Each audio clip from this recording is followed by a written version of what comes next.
മെനഞ്ഞാന്ന് രാത്രി ഞാൻ ഒരുപോലെ കണ്ണടച്ചില്ല. എന്താ കണ്ണിന് വല്ല അസുഖം ഉണ്ടായോ? അയ്യോ അതല്ല, ജീവിതത്തിൽ ആദ്യമായി ഒരു സുന്ദരി പെണ്ണ് ദേഹത്ത് വന്ന് മുട്ടിയതല്ലേ, ആ ഷോക്കിൽ ഉറങ്ങാനേ പറ്റിയില്ല. ഞാനല്ലല്ലോ വന്ന് മുട്ടിയത്. മുട്ടിയതാരാണെങ്കിലും മുട്ടി എന്നുള്ള ഒരു സത്യമാണല്ലോ. பின்னாடி 2 வருஷம் சுத்திட்டேன்.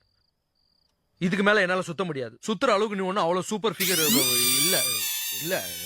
சூப்பர் ஃபிகரா இருந்ததால தானே உன் பின்னாடியே சுத்துறேன். இங்க பார். വാ ഫുഡ് കഴിക്കാം. എന്തിനാ ഇങ്ങനെ നോക്കണേ? ചപ്പാത്തി ചിക്കൻ കറിയാ. വാ. എനിക്കറിയാം, ഞാൻ തന്നെയല്ലേ ഉണ്ടാക്കിയത്. വേഗം വാ. കൂട്ട് കൂട്ട്. 250 ആദ്യം തന്നു. 250 ആദ്യം തന്നു. തന്നോ? തന്നു. രണ്ടാമത് 250. തന്നോ? കൂട്ട് കൂട്ടി. കൂട്ട്. കൂട്ടണം.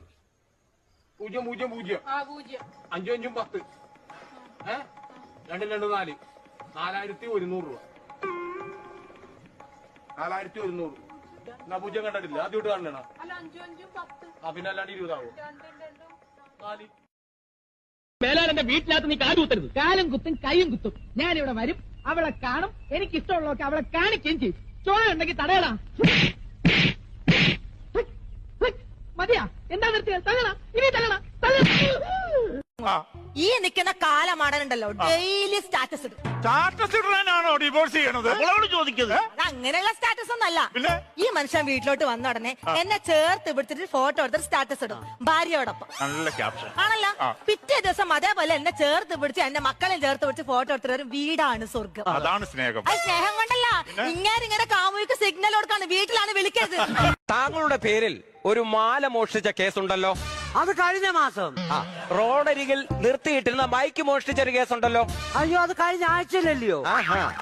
ഉറങ്ങിക്കിടന്ന കുഞ്ഞിന്റെ അരയിൽ നിന്നും അരഞ്ഞാണം മോഷ്ടിച്ച കേസും ഉണ്ട് തന്റെ ഇനി ഞാൻ നടന്ന സംഭവം. ഇതെന്തോരാണ് ഇത്?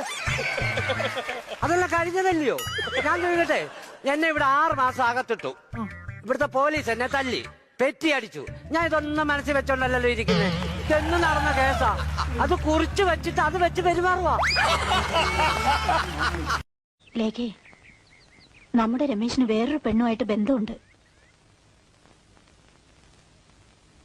ഇത് കേട്ടിട്ട് നീ എന്താ ഞെട്ടാത്തത്?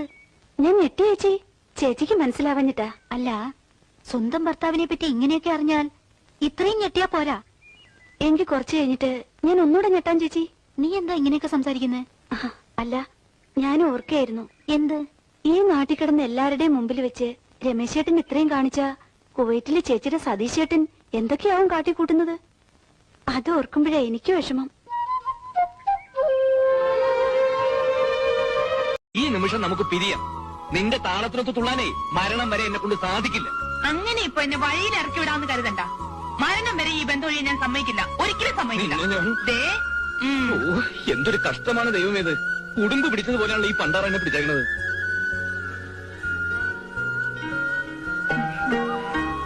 സുധാകരേട്ടാ,